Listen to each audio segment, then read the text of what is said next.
You know that feeling when you're staring down a really, really difficult problem? Oh, yeah. That, Maybe it's like a coding bug that just will not go away, or I don't know, a complex strategy thing, or even just trying to make sense of some dense research paper. You hit that wall. Exactly. You hit a wall, you try different angles, maybe step away, come back, and then hopefully, yeah, Yeah. someone else, right, get a fresh perspective. Yeah, the classic two heads are better than one. We all say it.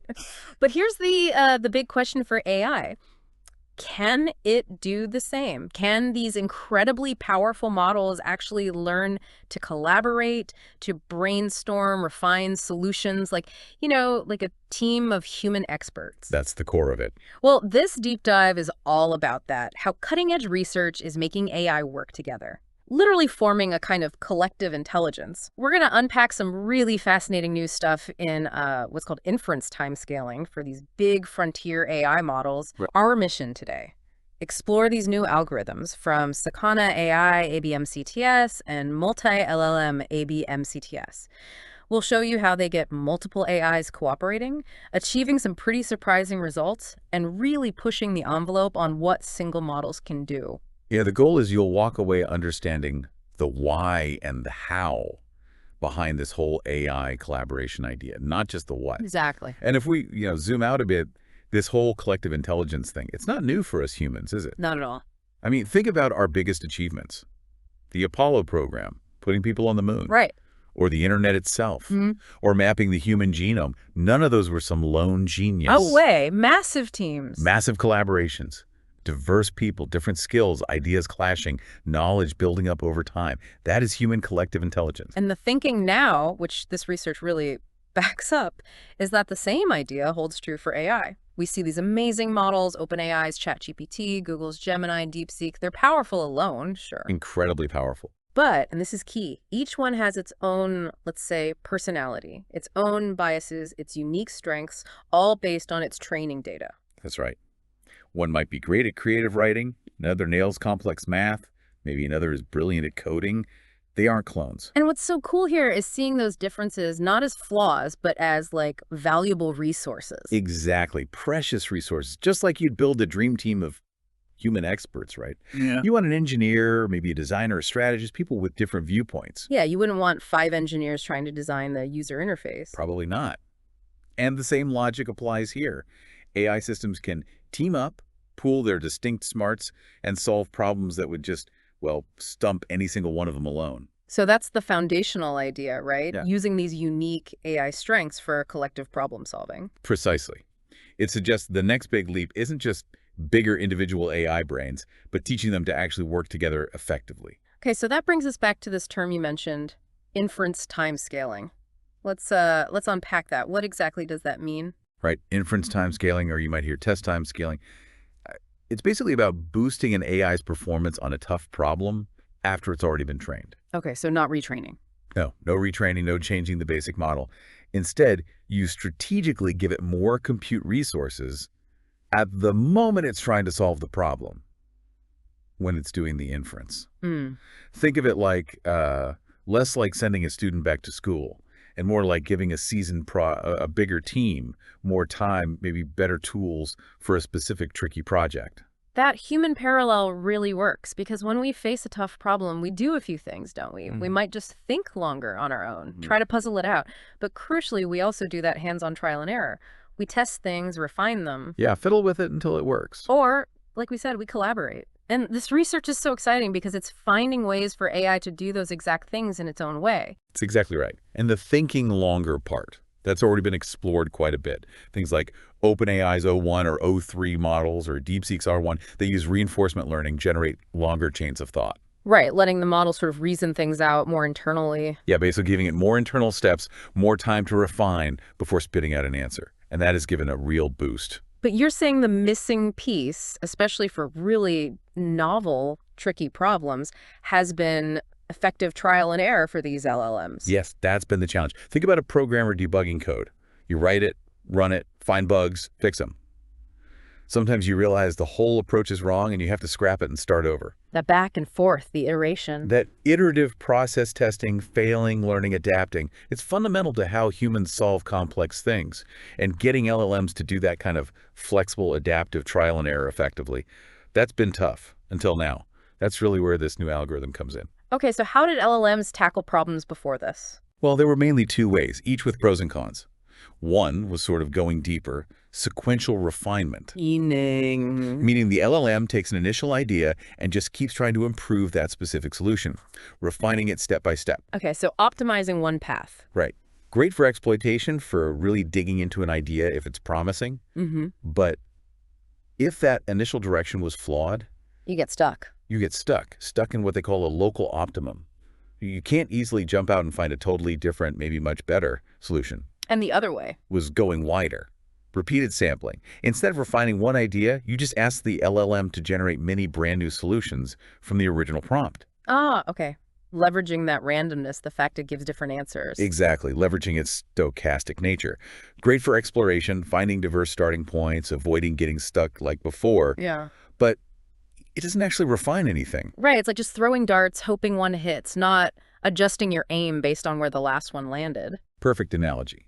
Lots of exploration, no real exploitation, or building upon partial success. So this new approach tries to bridge that gap. That's the breakthrough. It's called Adaptive Branching Monte Carlo Tree Search, or ABMCTS. It builds on Monte Carlo Tree Search, MCTS, which you might know from game-playing AI like AlphaGo. Right, AlphaGo used that. Yeah. But traditional MCTS usually has a fixed width like. It explores a set number of options in each step. ABMCTS is different. It dynamically decides whether to go wider, generating totally new solutions, or go deeper, refining the promising ones it already has. So it adapts its strategy. It flexes. It adapts based on how things are going, which is, much more like how a person might tackle a problem. That makes sense. How does it decide? Well, what's really fascinating is how it balances that exploration versus exploitation trade-off. Sometimes it dives deep if an idea looks good. Other times, if things aren't working out, it pulls back, says, okay, let's try something completely different. So it learns as it goes. Exactly. It learns to balance. It uses some pretty smart statistical methods, things like Bayesian decision-making, constantly updating its beliefs based on new evidence, and something called Thompson sampling, which is a clever way to probabilistically choose between exploring new options and sticking with what seems to be working best so far. That's how it makes those adaptive choices. Okay, so ABM-CTS on its own is already a big step for a single AI model, giving it that ability to adaptively explore and refine. A very big step. But then you add multiple AIs. That's the multi-LLM version. Exactly. Multi-LLM ABM-CTS. That has this crucial third decision point, not just wider or deeper, but also which LLM should I use for this next step? Because different models have different strengths. Precisely. You take these frontier models, OpenAI's O4 Mini, Google's Gemini 2.5 Pro, DeepSeek R1 0528. They're all super capable, right? But maybe one is a coding whiz. Another is better at creative stuff. Or maybe one is particularly good at, say, agentic tasks, breaking down a goal into steps and executing them. They have specializations. So really is like building that AI dream team. That's the perfect analogy. The system learns, okay, for this kind of subproblem, Gemini seems to do well. For that other part, maybe DeepSeek is better. And it dynamically assigns them based on what it's seeing. Wow. So it's not just picking the best overall model, but the best model for the specific task at that moment. Yes. It learns which AI is best suited for which part of the job and orchestrates their effort. It's actually quite a bit more complex than, say, a standard multi-armed bandit problem because the problem itself changes as the search goes on. The context matters. It sounds like orchestrating an actual team. It really does. An orchestra of AIs. Okay, so theory is great, but did it actually work? What did the experiments show? The results are really compelling. Sakana AI tested this on some seriously challenging benchmarks, especially one called RRC-AGI-2. RRC-AGI-2, I've heard of that one. It's notoriously difficult, right? Tests abstract reasoning. Exactly. It's designed to test flexible, human-like intelligence, not just spitting back memorized facts or specific skills. It uses these visual puzzles where you have to figure out an abstract rule from a few examples and apply it to something new. Stuff that LLMs usually struggle with because it's not just pattern matching from text data. Right. It requires genuine abstraction. They also use benchmarks like Live Code Bench, Code Contest for complex coding, and MLE Bench for engineering tasks. really pushing the boundaries. And the numbers. How did ABMCTS and the multi-LLM version do? Okay, so ABM-CTS alone showed a clear improvement over just basic repeated sampling. On ARC-AGI-2, for example, using O4 Mini, ABM-CTS got about 27.5% success rate, Compared to... compared to just 23% for repeated sampling with the same model and budget. So a noticeable jump just from adding that adaptive search. Okay, better. But the multi-LLM version. That's where it got really interesting. Multi-LLM ABM-CTS combining O4 Mini, Gemini 2.5 Pro, and DeepSeek R10528. Yeah. It pushed the success rate on ARC-AGI-2 to over 30%. Over 30% on ARC-AGI-2. That is significant. That benchmark is brutal. It's a huge leap. It shows that combining them intelligently works much better than any single one, even with the smarter ABM-CTS search. So how does that collaboration actually, look? Is it just one model handing off to another? Well, there's this fantastic anecdote in the research that really illustrates the synergy. Take this. There was one specific problem that none of the individual LLMs could solve on their own. Not O4 Mini, not Gemini, not DeepSeek. Stumped them all. Okay. But multi-LLM ABM-CTS solved it. And here's how.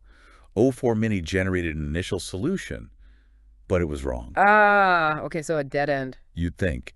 But then DeepSeek R10528 and Gemini 2.5 Pro were able to look at that incorrect solution. Wait, the wrong answer. The wrong answer. And they used it essentially as a hint. Like, okay, that path didn't work, but maybe it tells us something. They built upon that flawed first attempt and in the very next step arrived at the correct answer. Wow. So they used a mistake as a stepping stone. That's incredible. Isn't it? It shows this flexible, synergistic interaction. It's not just about picking the best models for a clean start. It's about models genuinely building on each other's work, even the imperfect parts. That feels much more like real collaboration, like brainstorming where a bad idea sparks a good one. Exactly. It's about the collective intelligence, iterating and course correcting. And the system learns how to do this dynamically. For easier problems, maybe one LLM dominates because it's clearly the best fit. Right. But for the harder problems, the system learns to try a more balanced mix, bringing in different perspectives, like a captain calling on different specialists. They even found that a model like DeepSeek R10528, which maybe didn't score highest on its own on some tasks, still made significant contributions within the multi-LLM setup. It proves the value of diversity. And does this approach scale? Like if you give it more thinking time, more compute budget? That's another really promising finding, unlike simpler methods like repeated sampling, which tend to plateau pretty quickly. Yeah, you just generate more random guesses, diminishing returns. Right. But ABM-CTS's performance keeps improving substantially as you give it more computational budget. It suggests there's still a lot of untapped potential here. We haven't hit the ceiling for what this collaborative approach can do with more resources. So we're just scratching the surface, potentially. It certainly looks that way. Okay, so wrapping this up, what does this all mean, big picture, for us, for the future of AI? Well, I think this research really points towards a future where AI progress isn't just about building ever larger individual models. Bigger isn't always the only answer. Right, not just more parameters. Exactly. Yep. It's also about building smarter, more collaborative systems. Systems that know how to leverage diverse strengths effectively. It really shifts the focus towards how models use their intelligence together, not just how much raw intelligence one model has. Yeah, it feels like a major step. We're seeing AI that can genuinely do trial and error, form these powerful collective intelligences, and tackle problems that were, frankly, out of reach before. It's a significant advance in this whole inference time scaling idea. It truly is. And importantly, the core framework they developed, called TreeQuest, it's open source. Oh, that's great. Yeah, Apache 2.0 license. Yeah. So the whole research community can jump in, build on it, experiment further. That really helps accelerate progress. That really does make you think about the possibilities, doesn't it? I mean, imagine a world where AI systems work like dynamic human teams, adapting, learning from mistakes, combining unique talents. Tackling humanity's biggest challenges. Exactly. Things like accelerating scientific discovery, new medicines, new materials, or maybe huge engineering problems, sustainable energy, smarter cities.